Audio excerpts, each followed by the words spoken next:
سارا مضمون میں اس کی صحبت سے سمجھا ہوں، کتابوں سے نہیں سمجھا۔ مجھے کتابیں زبانی یاد تھیں، میں کتابوں کا حافظ تھا، لیکن اللہ کی قسم میں مضمون کتابوں سے نہیں سمجھا، یہ میں اس بندے کی صحبت سے سمجھا کہ اخلاق سیکھنے پڑتے ہیں۔ اخلاق سیکھنے کی چیز ہے، یہ پڑھنے سے نہیں آتے، یہ پڑھانے سے نہیں آتے۔ ممکن ہے بخاری پڑھانے والا بد اخلاقی کے انتہا پر ہو، بخاری پڑھنے والا بد اخلاقی کے انتہا پر ہو، کہ یہ چیز پڑھنے سے نہیں آتی، سیکھنے سے آتی ہے۔ پڑھا، کتابیں زبانی یاد کی، چٹائیوں کے ساتھ سل کے بیٹھ کے پڑھا، نہیں سمجھ میں آئے، ایک ہستی کو دیکھا، ایک اخلاق والے کو دیکھا، اس کے ساتھ چند صبحیں گزریں، چند شامیں گزریں جو میری زندگی کا سب سے قیمتی اثاثہ ہیں، تو پھر مجھے پتہ چلا کہ اخلاق کسے کہتے ہیں، اور اخلاق بھی سیکھنے کی چیز ہے، اور اخلاق ہی انسانیت کا نام ہے۔ بد اخلاقی ہے تو انسانیت نام کی شے کوئی نہیں۔ میرے رب کو زیادہ تسبیحات کی ضرورت نہیں ہے، یوں ممبر پہ بیٹھ کے لمبی تقریروں کی میرے رب کو زیادہ ضرورت نہیں ہے۔ بچھ جاؤ، پٹ جاؤ، مٹ جاؤ، لٹ جاؤ، اور اللہ کے دربار میں اونچا مقام پالو۔ لوگوں کی سہنا سیکھ لو، لوگوں کے زخم سہنا سیکھ لو، لوگوں کی لگائے ہوئے نشتر، لوگوں کے لگائے ہوئے زخم چھوڑ دو رسنے کے لیے، چھوڑ دو گھاؤ بننے کے لیے، چھوڑ دو انہیں گہرا ہونے کے لیے۔ یہ جتنے گہرے ہوں گے اتنا تم اللہ کو محبوب نظر آؤ گے۔ تو بچا بچا کے نہ رکھ اسے، تیرا آئینہ ہے وہ آئینہ کہ شکستہ ہو تو عزیز تر ہے نگاہ آئینہ ساز میں۔ اسے ٹوٹنے دو، اسے ٹوٹنے دو۔ توڑنے والوں کو کہہ دو آ جاؤ ادھر آ ستمگر، ہنر آزمائیں تو تیر آزما، ہم جگر آزمائیں۔ لوگوں کو بولنے دو، عورتوں کو بولنے دو، تم سنتی جاؤ اور سہتی جاؤ اور پیتی جاؤ اور اف نہ کرو اور آہ نہ کرو۔ تم وقت کی رابعہ بصری ہوگی، تم وقت کے جنید بغدادی ہوگے۔ بڑے بڑے مجاہدوں والے اور بڑے بڑے بڑے بڑے عبادات والے، بڑے بڑے عبادات کے قطب مینار، اللہ کی قسم تمہاری گرد نہیں چھو سکتے، تمہاری گرد کو نہیں پا سکتے۔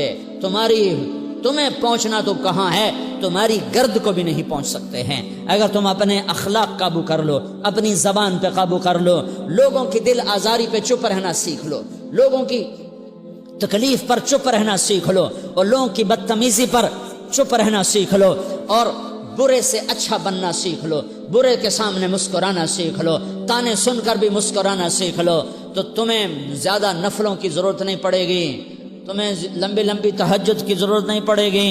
تم وہاں پہنچو گے، تم وہاں پہنچو گے جہاں کوئی نہ پہنچ سکے گا، تم ادھر جاؤ گے جہاں کوئی نہ جا سکے گا، تمہارے مقامات کو کوئی پا نہ سکے گا آخرت میں، نہ دنیا میں نہ آخرت میں۔ اپنے اخلاق بناؤ، اپنی آخرت کو بنانا ہے تو اس نفس کو پاکیزہ کرو۔ یہ نفس پاک ہوتا ہے دو باتوں سے، ایک عبادات سے، ایک اچھے اخلاق سے، اور یہ غلیظ ہوتا ہے، ناپاک ہوتا ہے عبادات کو چھوڑنے سے اور بد اخلاقی کا شکار ہونے سے۔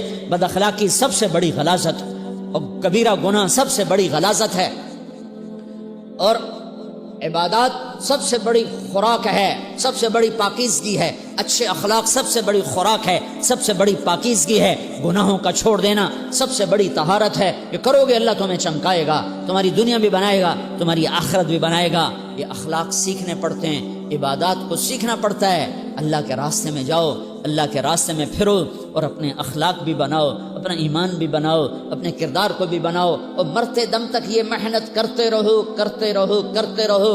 کرتے کرتے موت آ گئی تو جو ادھورا پن ہے اللہ دور کر دے گا، جو ادھورا پن ہے اللہ دور کر دے گا۔ اور کوشش کرو 24 گھنٹے کی زندگی میں اس زبان پہ خیر کے سوا کچھ نہ نکلے۔ تم بے شک فرض نماز پڑھو، تسبیحات مسنون نہ پڑھو، تو لمبے ذکر نہ کرو، لمبے قرآن نہ پڑھو، لمبے نفل نہ پڑھو، میری ایک مان لو، یہ زبان پہ قابو پالو، اس زبان کو بند کرنا سیکھ لو، اسے ہونٹوں تلے، اسے دانتوں تلے دبانا سیکھ لو، یہ ہونٹوں کے در بند کرنا سیکھ لو۔ یہ مدرسے کے طلبہ نظر آ رہے ہیں، ان کو شیطان کوئی دعوت دے گا شراب پیو، ان کو کوئی شیطان دعوت دے گا کہ جوا کھیلو، ان کو دعوت دے گا غیبت کرو، ان کو دعوت دے گا فلاں کی برائی کرو، ان کو دعوت دے گا اس کے عیب ڈھونڈو اور اس کو چسکے لے لے کر بیان کرو۔ یہ اس گناہ کی مار دیتا ہے، اس میں ایسی مار دیتا ہے کہ نمازیں صاف ہو جاتی ہیں، عبادات صاف ہو جاتی ہیں، علم صاف ہو جاتا ہے، تبلیغ صاف ہو جاتی ہے۔ ہمارے استاد مولانا زار شاہ صاحب رحمۃ اللہ علیہ ہمیں فرمایا کرتے تھے، جب وہ کبھی غیبت کی نفرت بٹھاتے تو فرمایا کرتے تھے تم سب سے زیادہ کمائی کرنے والا طبقہ ہو طلبۃ العلم، لیکن ایک بول بول کر ساری کمائی پہ پانی پھیر دیتے ہو۔ تو میرے بھائیوں چاہے دین والے ہو چاہے دنیا والے ہو، مدرسے والے ہو کالج والے ہو، ایک عبادت کو بناؤ، ایک اپنے اخلاق کو بناؤ تو اللہ تمہارے ساتھ ہے، دنیا بھی تمہاری ہے، آخرت بھی تمہاری ہے۔ اگر اللہ کو ساتھ نہ لیا اور اس نفس کو پاکیزہ نہ کیا تو یہ جہان بھی برباد ہے، اگلا بھی برباد ہے۔ اسے پاک کرنے کی نیت آج سے نیت کرو کہ اسے انشاءاللہ پاک کرنے کی کوشش کریں گے۔ تو نیت کرتے ہو تو توبہ کی بھی نیت کرتے ہو، تو کہو یا اللہ میری توبہ،